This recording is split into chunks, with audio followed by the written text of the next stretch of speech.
Yeah. Good morning, everyone. I'm very honoured today to be introducing Anne Kempton to you.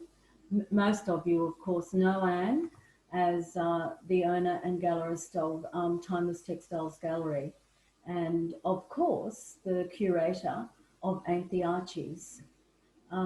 So besides having an artwork in the exhibition, Ain't the Archies, Anne, I would just like to ask you to give us a little bit of a background to this exhibition and to the gathering of this amazing array of textile artists from around the world.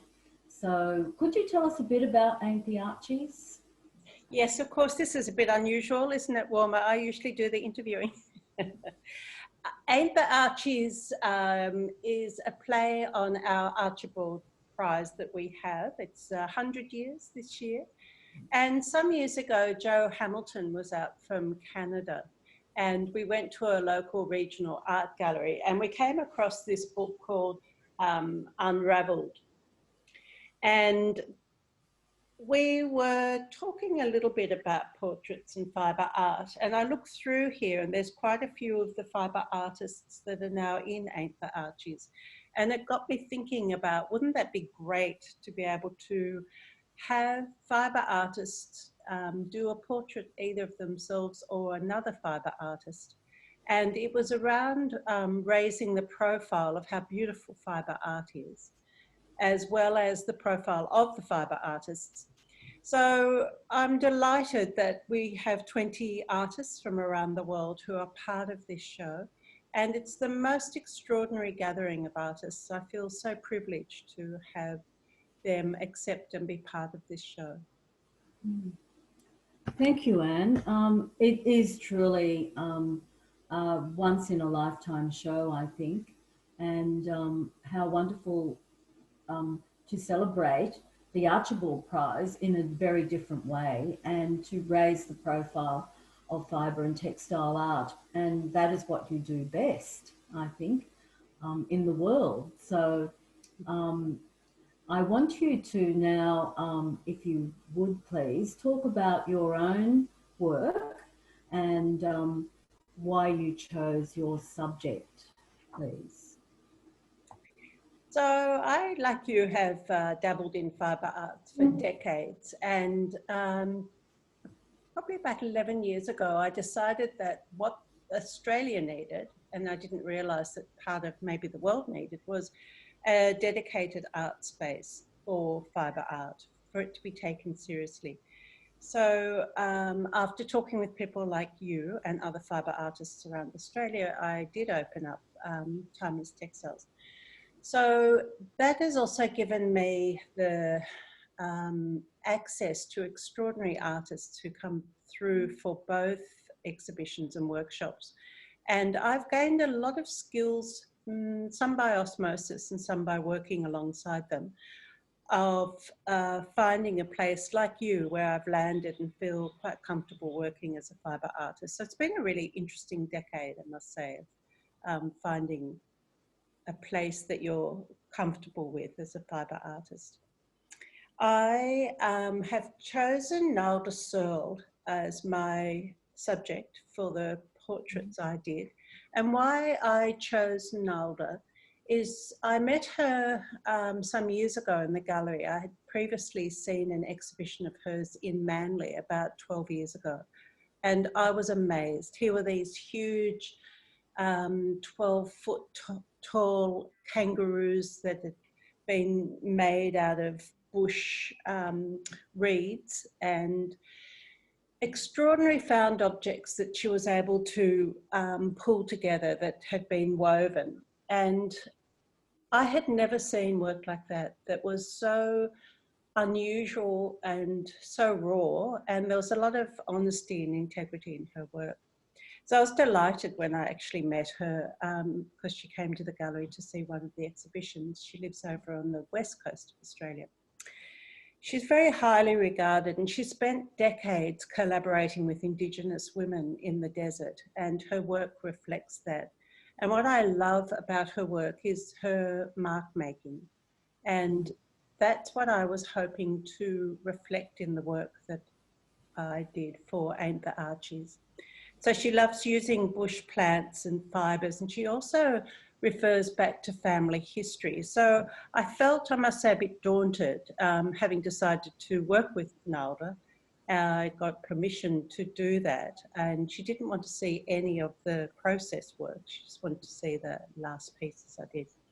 I had included Nalda in a group show that I did around vessels, and it really intrigued me. And so I see many faces that Nalda presents to the world. So I made 6. How did you decide on the presentation of this? I think it's a very, very striking presentation. And how did you work out that that was going to be the way you were going to present the various faces of Nalda? I started drawing her face and loved where that went when I abstracted that out a bit, and then turned that into a screen print, which I was able to put onto various materials like old blanket that I'd found, an old doily I found out near Lake Mungo, which is, you know, the edge of the big desert in Australia, that I had then eco-dyed with some Willandra gum leaves.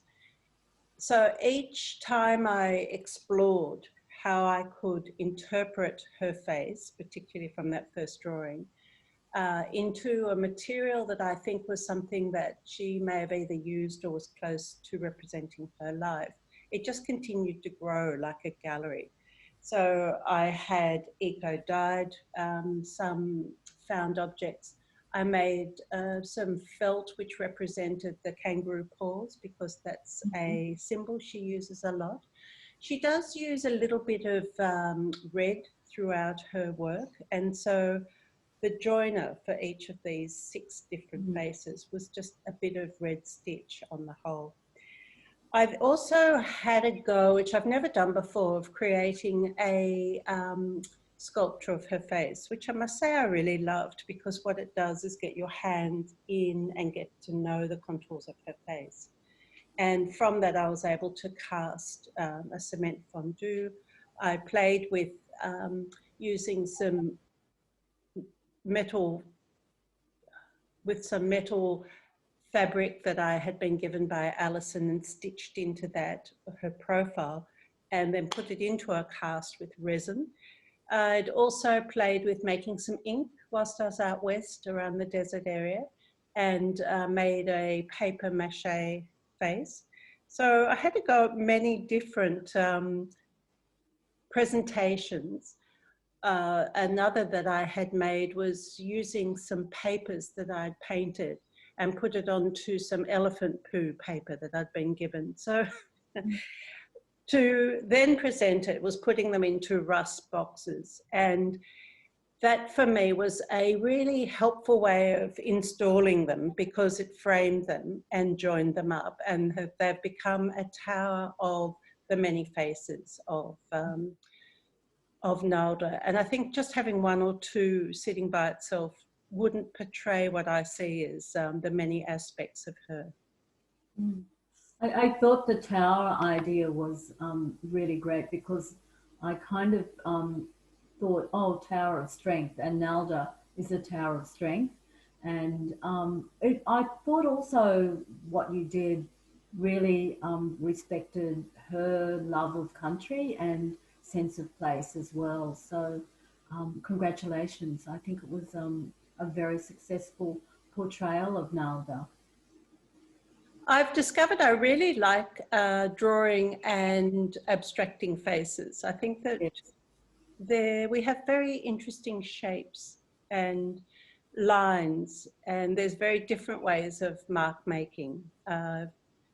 Learned that it's great to just play and see what happens around interpreting faces.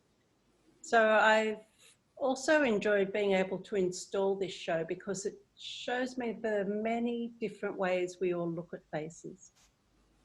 Yes, I think it was a beautiful interpretation of so many different cultures as well, and I think that was very successful too, to see the different kinds of cultural influences and backgrounds represented in the exhibition. So thank you for that. I think that was very successful. And thank you for replacing me as the interviewer. Oh, it's been a great pleasure. And I might also add, for those who haven't yet seen the exhibition, to have a look at Anne Leon's portrait of you, Anne, as well. So you figure in many different ways in this exhibition. And I think we can only offer our sincere congratulations on this concept and all the work you've done to just gather all of these people together as a very, very successful group of exhibitors who have not yet even met each other. So thank you for that. Well, thank you. Thank you, Wilma. And as you know, I don't normally walk around with flowers and fruit on my head. Thank you. Okay.